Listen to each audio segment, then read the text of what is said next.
एक महत्त्वाची आणि मोठी अपडेट, माणिकराव कोकाटे यांनी अखेर राजीनामा दिलेला आहे। आताच्या क्षणाची ही महत्त्वाची अपडेट आपण बघू शकतोय।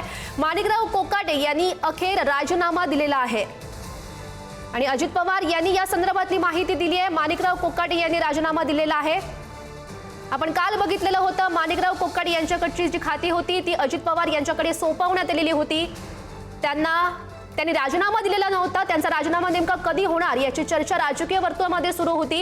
विरोधकांनी त्यांच्या राजीनाम्याची मागणी केलेली होती आणि माणिकराव कोकाटे यांनी अखेर राजीनामा दिलेला आहे आणि तीच दृश्य आपण पुढारी न्यूजवर बघतोय।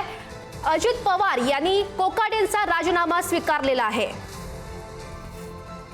माणिकराव कोकाटे यांच्या विरोधात अटक वॉरंट जारी झालेला आहे। नाशिक पोलिसांची टीम आहे ती मुंबईला आता सध्या रवाना झालेली आहे। माणिकराव कोकाटे यांना कधीही अटक होऊ शकते आणि नाशिक पोलिसांची टीम त्यासाठीच मुंबईकडे रवाना झालेली आहे। आणि त्याआधीची ही महत्त्वाची आणि मोठी अपडेट, कोकाटे यांनी माझ्याकडे राजीनामा दिला असं अजित पवार यांनी म्हटलेलं आहे। माणिकराव कोकाटे यांनी आपला अखेर राजीनामा दिलेला आहे। माणिकराव कोकाटे यांच्या विरोधात अटक वॉरंट जारी झालेला आहे आणि या सगळ्या संदर्भात अधिकची माहिती जाणून घेऊयात आमचे प्रतिनिधी किरण ताजणे सध्या आपल्या सोबत आहेत। किरण, अखेर माणिकराव कोकाटेंचा राजीनामा।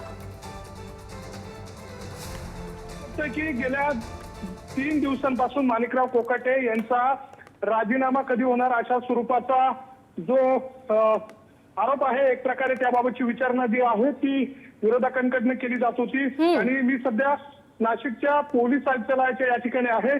काही वेळापूर्वीच म्हणजे अगदी 1 ते 2 मिनिटांपूर्वीच नाशिक पोलिसांचं गुन्हे शाखेचं जे पथक आहे ते पथक नाशिकहून मुंबईला लीलावती हॉस्पिटल या ठिकाणी अटक वॉरंट जे आहे ते बजवायला त्या ठिकाणी रवाना झालेले आहेत। जवळपास 3 अधिकारी यामध्ये आहेत आणि 10 कर्मचारी आहेत। असं जवळपास 13 जणांचं नाशिक पोलिसांच्या गुन्हे शाखेचं पथक हे लीलावती हॉस्पिटल या ठिकाणी जाणार आहे। त्या ठिकाणी माणिकराव कोकाटे यांना ते अटक वॉरंट जे आहे ते बजावणार आहे। आणि या सगळ्या पार्श्वभूमीवर दुसऱ्या बाजूला महत्वाची बाब म्हणजे की माणिकराव कोकाटे यांनी राजीनामा दिलेला आहे आणि तो राजीनामा अजित पवार यांनी स्वीकारलेला आहे अशा स्वरूपाची देखील माहिती मिळते। त्यामुळे आताच्या घडीला ही अतिशय महत्वाची घडामोड म्हणावी लागेल।